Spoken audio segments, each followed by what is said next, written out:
6:45. This is the Sri Lanka Broadcasting Corporation. The news edited by Danushka Madhavala, read by Soundi Thavam. The vaccination program in the country is continuing successfully. Saudi Arabia extends continuous support for implementing development projects in Sri Lanka. The minimum bus fare will be increased by 3 rupees with effect from January 5th. Health authorities urge the people to clean the surrounding areas to destroy dengue mosquito breeding grounds. The Foreign Minister of China to visit Sri Lanka next month. Minister Bandula Gunawardena says there is no shortage of rice in the market. Sri Lanka's Nalisha Banu was crowned as the Queen of World Tourism 2021. In world news, the WHO says Omicron and Delta driving tsunami of cases. During a meeting with Prime Minister Mahinda Rajapaksa yesterday at Temple Trees, the CEO of the Saudi Fund for Development, Sultan Abdul Rahim Al Marshad, expressed continuous support for implementing development projects in Sri Lanka. Prime Minister Rajapaksa expressed his gratitude to the SFD as well as the Kingdom of Saudi Arabia for support extended to Sri Lanka for development projects as well as the continued close collaboration and friendship between the two governments.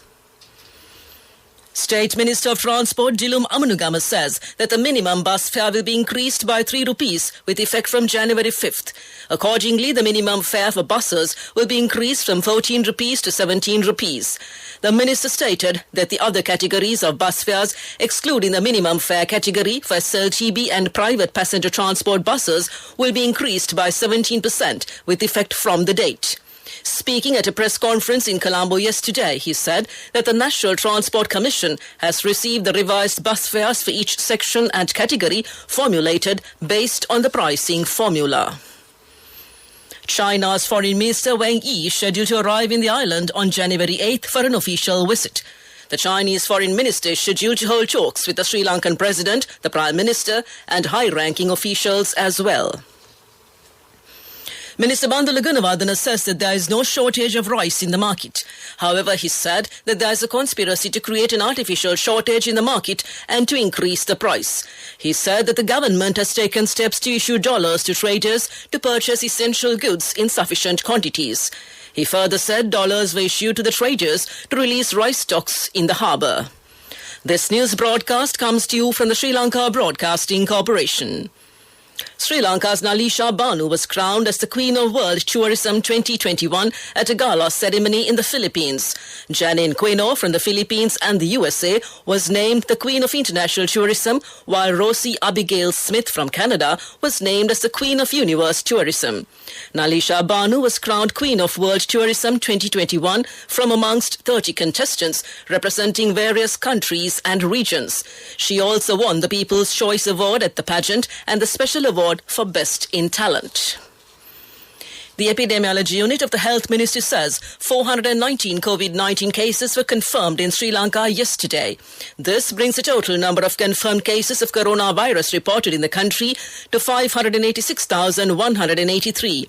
As many as 560,085 recoveries and 14,944 deaths have been confirmed in Sri Lanka since the outbreak of the COVID-19 pandemic. Sri Lanka yesterday reported 21 deaths, raising the total to 14,944. The examination chief LMD Dharmasena said the recorrection results of the GCE Advanced Level Exam 2020 have been released. Around 51,000 recorrection applications were received this year. That concludes local news. The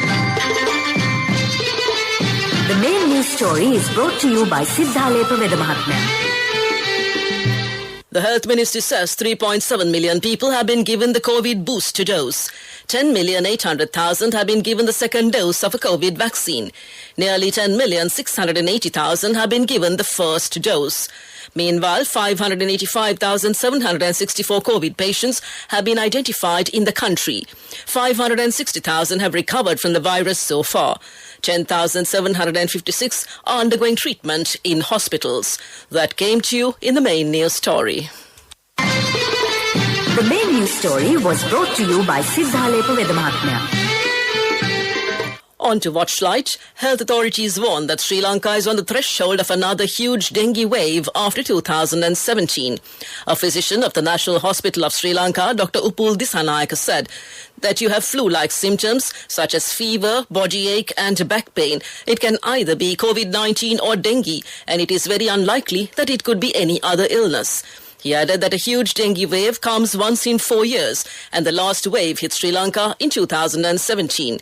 Health authorities urge the people to take precautionary measures to mosquito bites and clean the surrounding areas to destroy mosquito breeding grounds. And that came to you in Watchlight. World News. Brought to you by courtesy of Christmas and New Year sales with CIB Janajaya Vasana has commenced. Valuable prizes and vouchers for CIB beers during the entire month of December. 20% discount will be given for bank cards and for gift vouchers. Visit CIB today as well. Making headlines, the WHO says Omicron and Delta driving tsunami of cases. Biden and Putin phone call seeks diplomatic path for the Ukraine tensions. And Alaska ice medge dawn warning follows heat record. The combination of the Delta and Omicron variants is driving a dangerous tsunami of COVID-19 cases, the World Health Organization chief has said. Tedros Adhanom Ghebreyesus' words came as the US and countries across Europe reported record new cases. France reported Europe's highest ever daily figure for the second day in a row at 208,000 cases. And the US has reported a record average of 265,427 cases a day over the last week, according to Johns Hopkins. Denmark, Portugal, the UK and Australia have all also reported record-breaking figures. US President Joe Biden is set to hold talks with Russia's Vladimir Putin for the second time this month in a bid to de-escalate tensions over Ukraine. The two leaders will speak by phone on Thursday. They will discuss forthcoming security talks between the countries and the situation in Europe, a White House official said. Russia, which has built up forces on the border with Ukraine, denies planning to invade the country. It says its troops are there for exercises and that Russia is entitled to move its troops freely on its own soil. The US consulted European leaders ahead of the call to coordinate a common response to the issue, a White House statement said. The coldest U.S. state of Alaska has recorded its hottest ever December day amid an unusual winter warm spell. Temperatures soared to a record 19.4 degrees Celsius on the island of Kodiak on Sunday, almost 7 degrees warmer than the state's previous high. But everywhere else in Alaska, temperatures have been plunging to record lows. In the southeastern town of Ketchikan, temperatures dropped to 18 degrees Celsius on the 25th of December, one of the town's coldest Christmas days in the past century. The weather extremes have prompted warnings of an ice meltdown from authorities as torrents of rain and snow have left the ice as hard as cement coating the roads. To conclude this bulletin of world news, a look at the headlines again. The WHO says Omicron and Delta driving tsunami of cases. Biden and Putin phone call seeks diplomatic path for the Ukraine tensions. And Alaska ice meltdown warning follows heat record. That concludes this bulletin of world news. World News. Brought to you by courtesy of Christmas and New Year sales with CIB Janajaya Vasana has commenced. Valuable prizes and vouchers for CIB beers during the entire month of December. 20% discount will be given for bank cards and for gift vouchers. Visit CIB today as well. Development News is brought to you by Let's take coal out of the coconut tree and make the island thriving and prosperous. Call our hotline 1928. WhatsApp 070-400-1928. Steps have been taken to establish a cooperative network island-wide with new technology. The State Minister of Cooperative Service said 5,000 outlets will be linked to the network. Under the pilot project, the Attanagalla Coop Express outlet was opened recently and came to you in Development News. Development News was brought to you by the coconut tree is well grown in almost all the parts of the island. It is an exceptional source of extra income. The shell, the husk and almost all the parts of the coconut tree makes you money, providing you with an excellent extra source of income. It will also help to nourish the economy of the country. You will be guided with all necessary informations regarding the coconut cultivation with the novel cultivation techniques and all other related and upgraded informations by the Coconut Research Institute, Lunavida. Call our hotline 1928. WhatsApp 070 400 1928. Moving on with sports news. It's cricket first. England's men's head coach Chris Silverwood will miss the 4th Ashes Test in Sydney after being forced to isolate for 10 days. He must isolate after a family member as part of England's touring party in Australia tested positive for COVID-19. The 4th Ashes Test starts in Sydney on Wednesday, 5th January 2022. On to tennis news. World number 1 Novak Djokovic has withdrawn from Serbia's ATP Cup team. There remains uncertainty over whether the 34-year-old will compete at the Australian Open, which begins in Melbourne on 17th January. All players and staff at the 2022 Australian Open must be vaccinated or have a medical exemption granted by an independent panel of experts. However, defending champion Djokovic has not spoken publicly about his vaccination status. That came to in sports news. Business news up next. For all foreign currencies remitted through NSB based on the US dollar value, 10 rupees more per dollar, plus more gifts until 31st December 2021. NSB, the safest place for your money.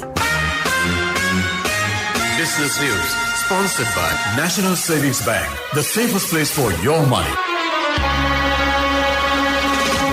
Apple has placed an iPhone factory in southern India on probation following protests over food poisoning and living conditions. An audit by Apple found that remote dining rooms and dormitories used by workers did not meet requirements. Around 250 women who worked at the Foxconn plant were affected by food poisoning, with more than 150 ending up in hospital, local media reported. Foxconn apologized and said it was investigating the situation. That's business news, economic news to follow. Business news sponsored by Cash through NSB globally and win wonderful gifts locally. Will you be the lucky winner of the NSB Golden Jubilee? 50 gold sovereigns for the top prize winner of the NSB Golden Jubilee. Scooters for the 10 second prize winners. iPhones for the 10 third prize winners. Mountain bikes for the 29 fourth prize winners. From October 1st, 2021 to December 31st, 2022. Remit a minimum of $100 or an equivalent amount in any foreign currency 3 times through NSB You Trust. Economic news, courtesy of I bought my daughter a laptop for her work by managing my finances. Whatever the expenses may be, I can't afford to miss out on life's special moments like her birthday or our anniversary. So you need to invest to make your family's future flourish. Saving money isn't easy when you have responsibilities. That's why we promise to give you the best returns and guarantee on your investment. LOLC Finance Fixed Deposits. Maximize your savings. LOLC Finance PLC, incorporated on the 13th of December 2001, is rated SLA stable by ICRA Lanka Limited and is licensed by the Monetary Board of the Central Bank of Sri Lanka under the Finance Business Act number 42 of 2011. Sri Lankan Airlines is prepared to expand passenger and cargo operations. Minister Prasanna Ranatunga said that a cargo flight will be added to the fleet in March. Sri Lankan Airlines handled 25% of exports and 27% of imports. It has operated 185 cargo flights from the 1st of April to September. It has commenced direct flights to 8 new destinations. The company said it will commence direct flights to another 5 destinations soon and came to you in economic news. Saving money isn't easy when you have responsibility. That's why we promise to give you the best returns and guarantee on your investment. LOLC Finance Fixed Deposits. Maximize your savings. LOLC Finance PLC, incorporated on the 13th of December 2001, is rated SLA stable by ICRA Lanka Limited and is licensed by the Monetary Board of the Central Bank of Sri Lanka under the Finance Business Act number 42 of 2011. The weather report. A slight change in the prevailing dry weather is expected during the next few days. Several spells of showers will occur in the northern, eastern, Uva and north central provinces and in the Matale and Nuwara Eliya districts. Showers or thundershowers will occur at a few places in the western and Sabragamo provinces during the evening or night. Mainly fair weather will prevail elsewhere. Misty conditions can be expected in the western, Sabragamo and central provinces and in the Gaul and Matara districts during the morning. To conclude this bulletin of news, a recap of the headlines. The vaccination program in the country is continuing successfully. Saudi Arabia extends continuous support for implementing development projects in Sri Lanka. The minimum bus fare will be increased by 3 rupees with effect from January 5th. Health authorities urge the people to clean the surrounding areas to destroy dengue mosquito breeding places. The Foreign Minister of China to visit Sri Lanka next month. Minister Bandula Gunawardena says there is no shortage of rice in the market. Sri Lanka's Nalisha Banu was crowned as the Queen of World Tourism 2021. And the WHO says Omicron and Delta driving tsunami of cases. That concludes this morning's news broadcast.